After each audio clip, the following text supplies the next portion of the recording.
కల్తీ నెయ్యి రచ్చ, ఇంకోవైపు అసెంబ్లీలో అధికార పక్షం దాడి. ఎన్నో ప్రశ్నలు, మరెన్నో సవాళ్లు, అన్నింటికీ ఒకటే వేదిక, అదే ప్రెస్ మీట్ అంటూ విపక్ష వైసీపీ మీడియా సమావేశాలను సోషల్ మీడియానే నమ్ముకొని ముందుకెళ్తోంది.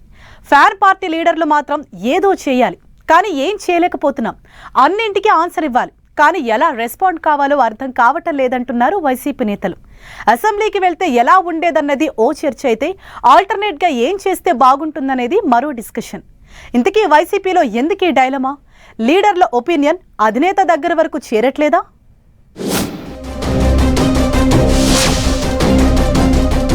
ఎలా బౌన్స్ బ్యాక్ అవ్వాలో వైసీపీకి తోచట్లేదా? ఎన్నో ప్రశ్నలు, మరెన్నో సవాళ్లతో సందిగ్ధంలో ఉన్నారా? అసెంబ్లీకి వెళితే బాగుండేదని పలువురు లీడర్ల అభిప్రాయం. ప్రెస్ మీట్లో సోషల్ మీడియానే పార్టీని నిలబెట్టిందన్న భావన. ఏదో చేయాలనుకుని ఏం చేయాలో డిసైడ్ కాలేని పరిస్థితిలో ఉన్నారా? విపక్షంలో ఉన్నారు, అసెంబ్లీలో ప్రతిపక్ష హోదా కోసం పట్టుబడుతున్నారు. అపోజిషన్ హోదా ఇవ్వట్లేదని సభకు వెళ్లట్లేదు వైసీపీ సభ్యులు. మండలిలో మాత్రం ఫ్యాన్ పార్టీ ఎమ్మెల్సీలు గళం వినిపిస్తున్నారు. లడ్డు ఇష్యూ నుంచి లేటెస్ట్ గా రాయలసీమ లిఫ్ట్ ఇరిగేషన్ వరకు పెద్దల సభలో వార్ ఆఫ్ వర్డ్స్ నడుస్తున్నాయి. అసెంబ్లీకి వచ్చేసరికి వార్ వన్ సైడ్ అయిపోయింది. ప్రెస్ మీట్ లో సోషల్ మీడియా వేదికగా వైసీపీ చేస్తున్న విమర్శలకు అసెంబ్లీలోనే సమాధానం చెబుతున్నారు కూటమి నేతలు. పైగా ఆ పార్టీపై దుమ్మెత్తిపోస్తున్నారు.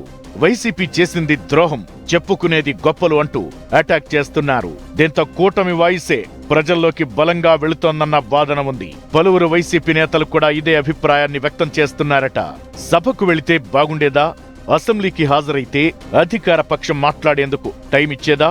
ప్రెస్ మీట్లలో జగన్ చెబుతున్న విషయాలు ప్రజల్లోకి వెళుతున్నాయా? ఇలా అనేక అంశాలపై వైసీపీలో అంతర్మథనం కొనసాగుతోందట. సభలో కూటమి లీడర్లు పెద్ద ఎత్తున విమర్శలు చేస్తున్నారు. పవర్ పాయింట్ ప్రజెంటేషన్ ద్వారా ప్రజలకు చాలా విషయాలు వివరిస్తున్నారు. కూటమి అటాక్ ను ఎదుర్కోవాలంటే అసెంబ్లీలో ఉండాలి, కానీ అది అయ్యే పని కాదు. అలా అని కూటమి ఇలాగే వన్ సైడ్ గా ప్రచారం చేసుకుంటూ పోతే మనకు ఇబ్బందులు తప్పవు అంటూ పలువురు వైసీపీ మాజీ ఎమ్మెల్యేలు ఆఫ్ ది రికార్డ్ లో మాట్లాడుకుంటున్నారట. ఎన్నో సవాళ్లు వెంటాడుతున్నాయి. కూటమి అడుగుతున్న ప్రశ్నలకు ధీటుగా సమాధానం చెప్పాల్సి ఉంది. చాలా విషయాలు, ఇంకెన్నో వివరంగా మాట్లాడాల్సిన అంశాలు ఉన్నాయి. బలంగా వాయిస్ వినిపించలేకపోతున్నామన్న భావన కూడా ఉంది. ఒక్కటి కాదు, 100 ఉన్నాయి. అన్నింటికీ రెస్పాండ్ కావాలి. కానీ ఇప్పుడు ఆ పరిస్థితి ఉందో లేదో తమకు అర్థం కావట్లేదని ఓ వైసీపీ మాజీ ఎమ్మెల్యే మాట్లాడటం చర్చనీయాంశంగా మారింది. మరోవైపు ప్రెస్ మీట్లను వైసీపీ సోషల్ మీడియాను నమ్ముకుని ముందుకు సాగుతుండడం కూడా కరెక్ట్ కాదన్న ఒపీనియన్ ను వ్యక్తం చేస్తున్నారట. దారుణంగా ఓడిన 11 మంది ఎమ్మెల్యేలే ఉన్నా కూటమిని బలంగా ఎదుర్కొంటున్నారన్న భావన ప్రజల్లోకి వెళ్లేలా యాక్షన్ ప్లాన్ ఉండాలని అంటున్నారట. గ్రామీణ పట్టణ ప్రాంతాల్లో పార్టీకి ఉన్న మెజారిటీ ఓటు బ్యాంకు కూటమికి షిఫ్ట్ అయిందని, తిరిగి ఆ ఓటర్లను ఆకట్టుకోవాలంటే ప్రెస్ మీట్లు సోషల్ మీడియాతోనే కాదు, ఇంకేదో చేయాల్సి ఉందని చర్చించుకుంటున్నారట. పార్టీని ప్రజల్లో లైవ్ లో ఉంచాలంటే సోషల్ మీడియా పోస్టులు, ఇన్ఫ్లుయెన్సర్లను నమ్ముకుంటే వర్కౌట్ కాదని ఎక్కువ మంది అభిప్రాయపడుతున్నారట. కల్తీ నెయ్యి ఇష్యూ, మద్యం కేసు, ఇలా చాలా అంశాలపై స్పష్టత ఇవ్వలేకపోతున్నామనేది కూడా వైసీపీ నేతలను ఆలోచనలో పడేస్తోందట. ఏ 2-3 వైసీపీ లీడర్లు కలుసుకున్నా ఇవే టాపిక్స్ చర్చకు వస్తున్నాయట. అయితే నేతల ఒపీనియన్స్ అధినేత వరకు చేరట్లేదన్న వాదన కూడా ఉందట.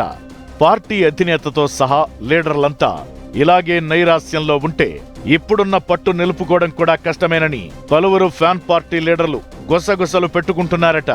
చాలా మంది నేతలు యాక్టివ్ మోడ్లోకి రావట్లేదని కూటమిని ప్రశ్నిస్తే ఎక్కడ తమకు సమస్యలు వచ్చి పడతాయోనన్న అభద్రతా భావంలో ఉన్నారన్న చర్చ కూడా జరుగుతోందట. నాయకుల్లో ధైర్యం నింపేందుకు అధినేత ప్రత్యేక కార్యాచరణతో ప్రజల ముందుకు రావాల్సిన అవసరముందని అంటున్నారు. ఇంకా సోషల్ మీడియాని నమ్ముకుని అంతా బాగుందని చెప్పుకుని సంతృప్తి పడితే కూటమిని ఢీకొట్టలేమన్న ఒపీనియన్స్ వ్యక్తం చేస్తున్నారట. ఇప్పుడున్నట్లు కాకుండా బంధా మార్చి పకడ్బందీ వ్యూహంతో ముందుకెళ్లకపోతే అధికారం దక్కడం కలే అని కూడా మాట్లాడుకుంటున్నారట. లీడర్ల అభిప్రాయం ప్రకారం వైసీపీ అధినేత యాక్టివ్ అవుతారా? నాయకుల్లో ధైర్యం నింపేందుకు జగన్ దగ్గరున్న మంత్రమేంటి? వైసీపీలో దూకుడు పెరిగేదెప్పుడన్నది వేచి చూడాలి.